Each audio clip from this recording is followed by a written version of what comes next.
Ayan, balikan natin yung pagbabaklas natin nung nakaraan. So, bago po kayo manood ng video natin mamaya, ay ito muna yung ginawa natin nung nakaraan. And pagkatas po ng CVT natin, ay mag-change oil po tayo at saka gear oil. No? Magpalit po tayo ng gear oil at saka engine oil. So, maraming salamat po sa inyo pong pagsubaybay. Sana po panoorin yung buong video. Salamat.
So, magka-combination tayo.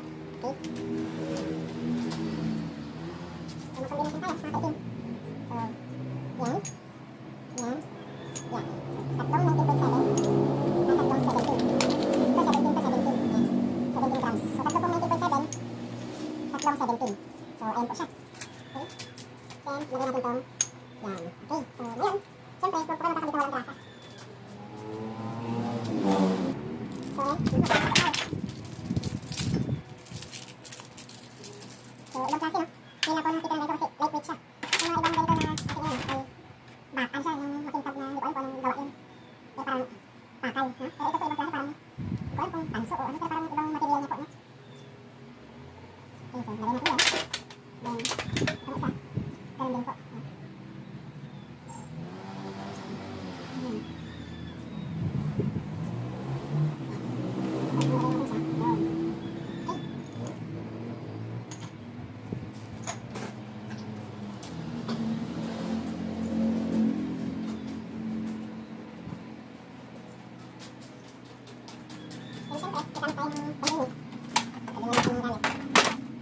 CVT plate cleaner, ang kailangan, pero ito ginagamit ko po ay bed cleaner, no?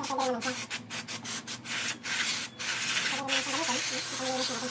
no? Napamilinis na natin sa gilid. Okay, so yan, mga kaitin. So, mahalaga na malinisin natin ito, lagyan natin.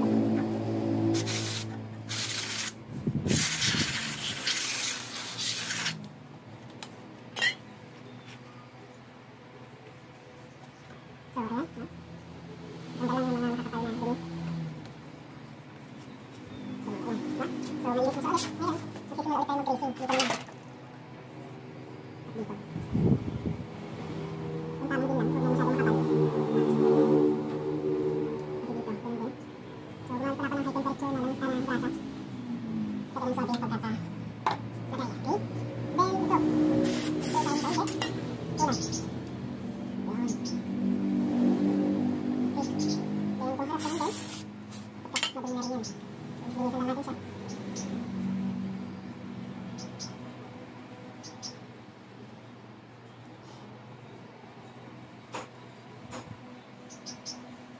Ayan. Okay. Ang race na, nakaitim. Magkagraso din tayo dito. No? I-regress natin ito. Kanyang bearing. Ano ba ito? Para hindi siya matulog. Pagilaan mo, nakaitim, pagilaan.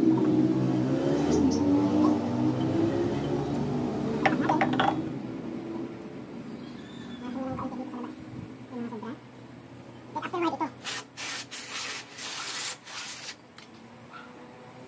Para bumalik yung traffic niya. Okay.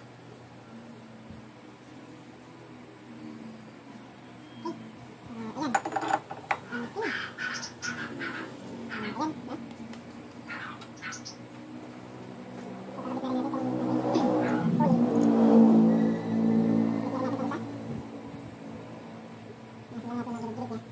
Ayan. No? So, kakabit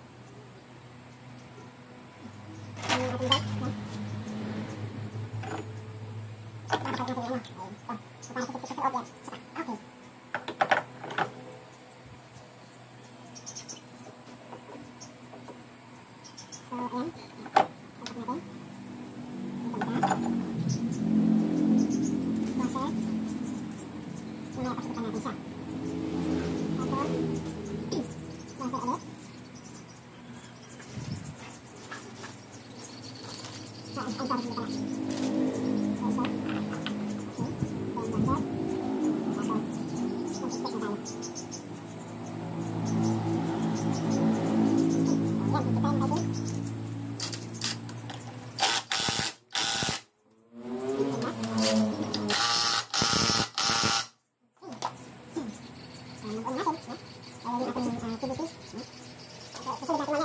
tayo. Start up natin.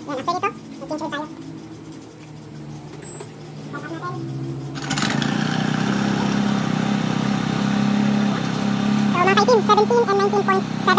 Okay? 17 grams and 19.7 grams ang kinabit natin dyan.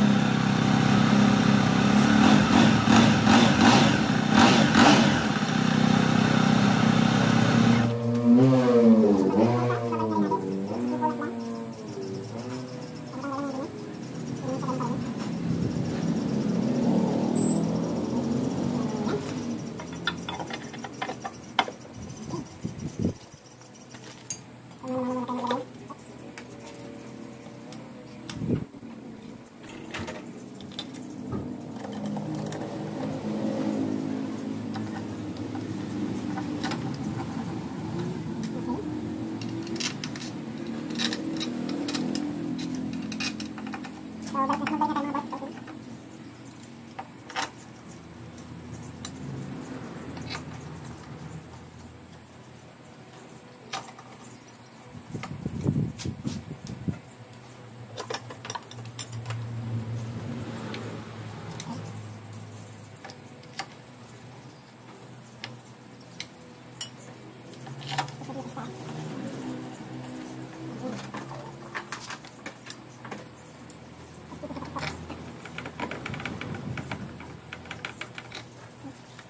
Diretso. Ikot mo na siya.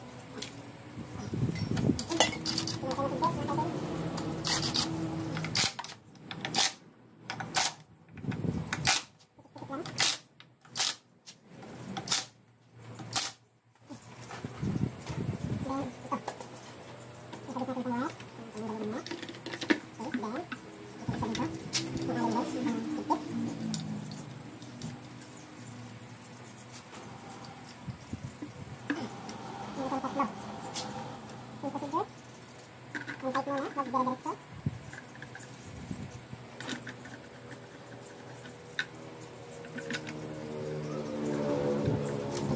Okay na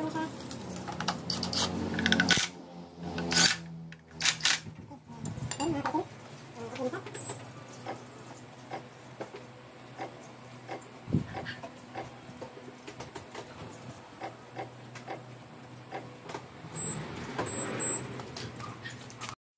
So, good afternoon mga kaitim.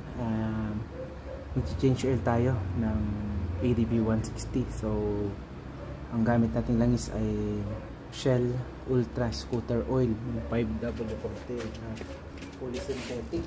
So, ayan siya. So, gagamitan natin ng hangin.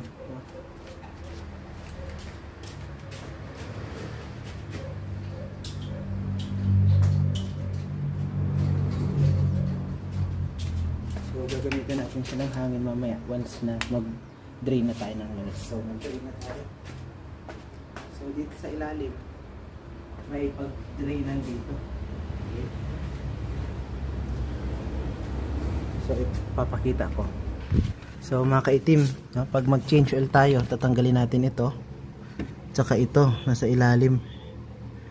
Yan. So yan muna. Bago ito. Saka natin hanginan mamaya.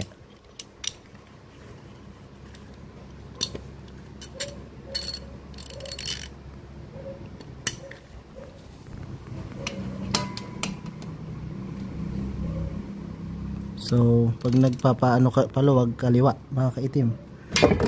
Okay. So, pakaliwa. Ayan. So, yan. Okay. So, yan mga kaitim. Okay. Yan. Yan yung langis natin. Tapos, mamaya, tutulungan natin ng hangin yan para maitulak niya palabas yung lumang langis.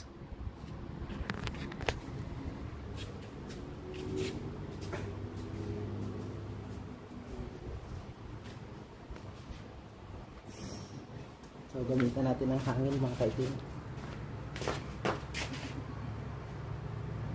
Yan, gamitin natin ng hangin dito sa may pag-ahan ng hangin.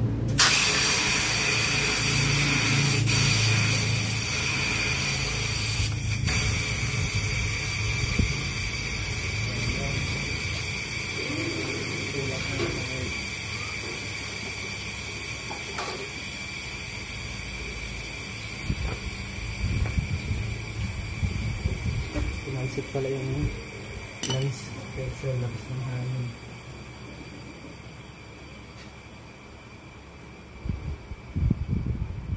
So yan, balik na rin natin to. Check lang natin kung may mga dumi. Wala naman. Para sa ganun ay maibalik na natin siya.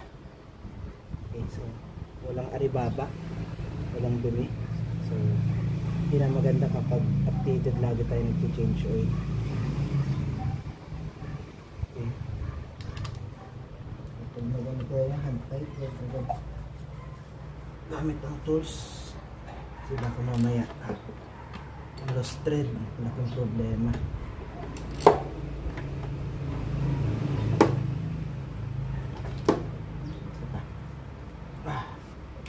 So yan, no? Doon na tayo sa ilalim. Paanda rin ko yung compressor.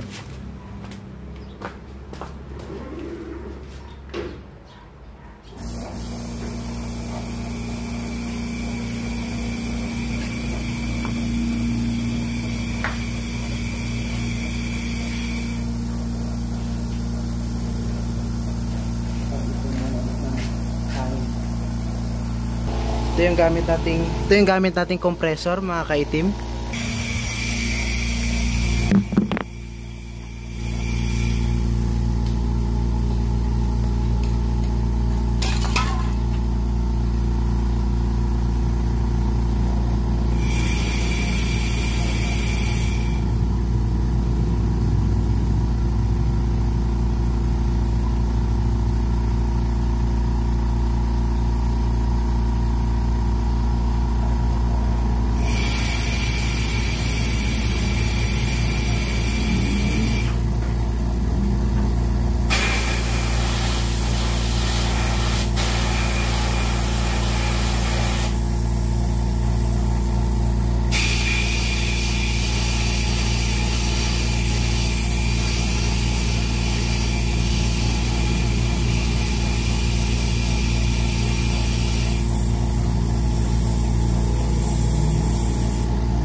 So ito na yung ating embudo.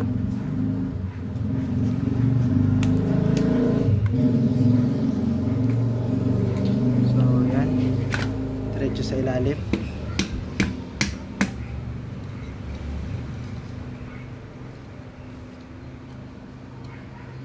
Yan. At syempre bago tayo magsalin ng langis ay siguraduhin na yung drain plug ay naibalik natin.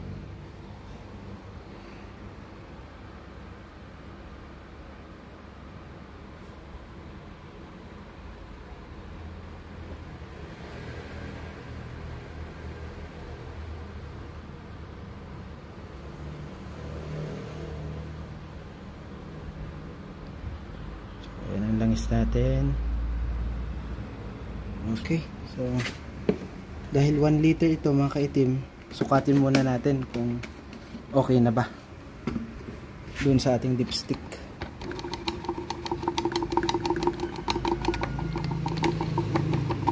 Then after nito, iwawashing natin siya mamaya para makita natin kung, para maano natin kung yung dumi niya maalis. Okay, so ayan, okay na yung dipstick niya. So nasa 800 ml lang kasi ito eh. So 1 liter, so meron pa tayo natirang halos 200 ml. So paandarin natin. Pagkatas natin paandarin ng mga ilang minuto ay sukatin natin ulit yung langis. So ayan, pinaandar natin.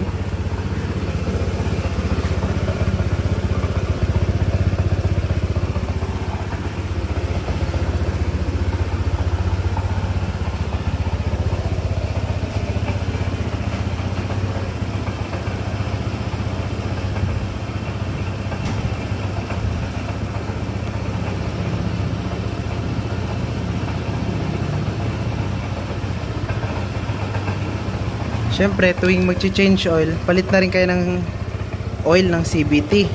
Ito. Yung gear oil natin, magpalit na rin. So, ayan. No, pagkatas natin mag-change oil ay magpalit naman tayo ng gear oil.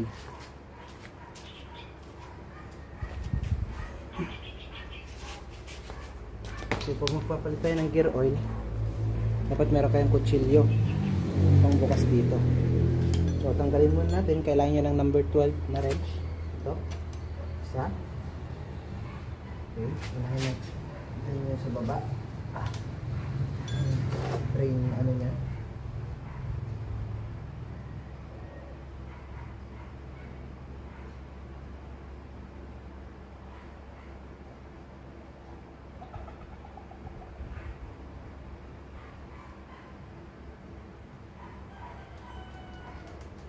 Okay, so ito siya. Then ito naman yung kargahan sa may taas.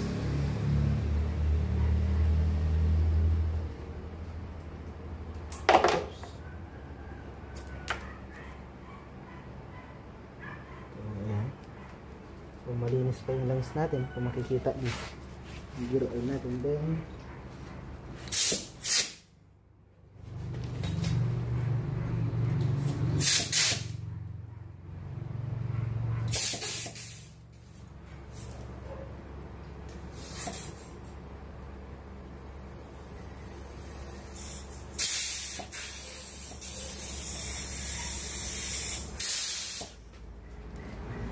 siyempre, ito yung ating pangharang ulit kasi baka tatalsik ng malakas.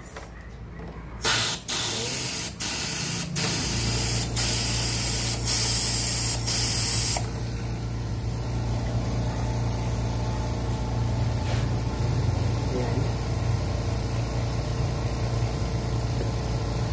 So, mayroong pamunas lagi na nakatakay.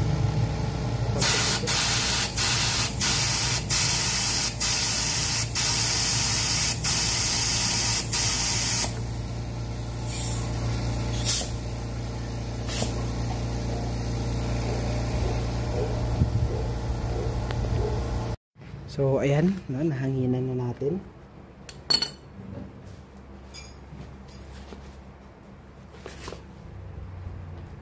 So, ibalik na natin itong mga nut, mga bolt.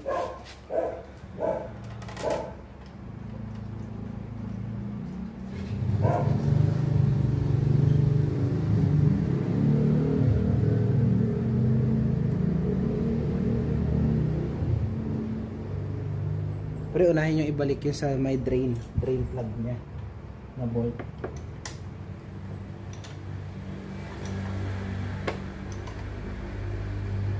Tapos pag naghigpit kayo niyan, sakto lang kasi baka mamaya ma-over naman.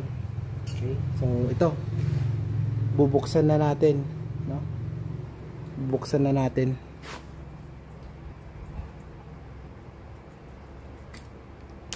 So, ganito mga kaitim, no? Isilin nyo lang papasok. Pag umapaw na yan, okay na.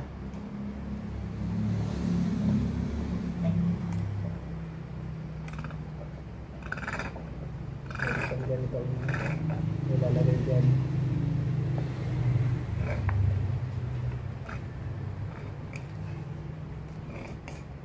Ayan. Sakto.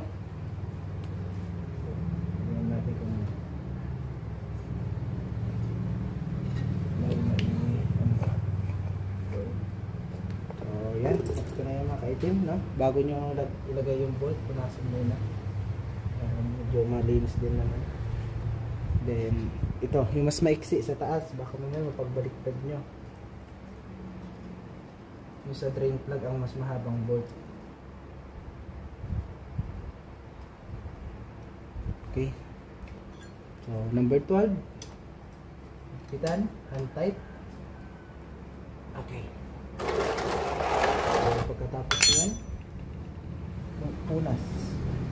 Nasa mo na malapit na then banda rin natin.